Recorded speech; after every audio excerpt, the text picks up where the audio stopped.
মাটিৰ কলহত পানী শীতল হৈ থাকে কিয়? শুনক, মাটিৰ কলহৰ গাত চকুৰে মনিব নোৱাৰা অসংখ্য কণ কণ বিন্ধা থাকে।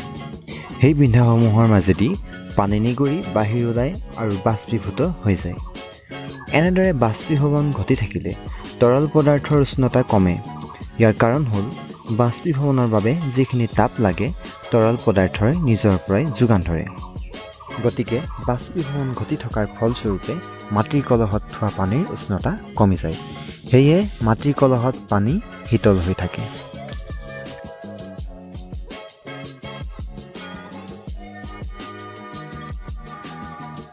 নাৰিকল এটাৰ ভিতৰত পানী হয় কিয়?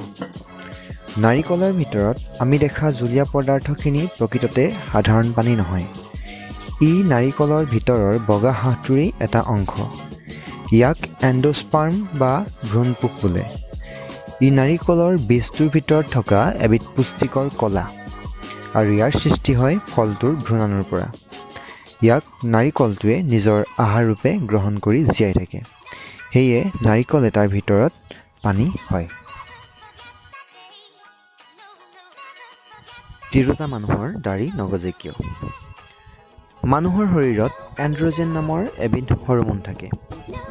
এণ্ড্ৰজেনে শৰীৰত কিছুমান পুৰুষসুলভ প্ৰকৃতিৰ সৃষ্টি কৰে, যেনে গলগলীয়া মাত, দৃঢ় মাংসপেশী, দাঢ়ি গোফ ইত্যাদি। তিৰোতা মানুহৰ শৰীৰতো এণ্ড্ৰজেন আছে, যদিও পুৰুষৰ তুলনাত ই অতি নগণ্য। সেয়ে তিৰোতা মানুহৰ দাঢ়ি নগজে। আৰু এইটো কাৰণতেই তেওঁলোকে পুৰুষসুলভ বৈশিষ্ট্যসমূহ নেদেখুৱায়। যদি তিৰোতা মানুহৰ শৰীৰত এণ্ড্ৰজেন পৰিমাণ বৃদ্ধি পালেহেঁতেন, তেতিয়া তেওঁলোকৰ দাঢ়ি গোফ গজাৰ লগতে অন্যান্য পুৰুষসুলভ বৈশিষ্ট্যসমূহো দেখা গ'লহেঁতেন।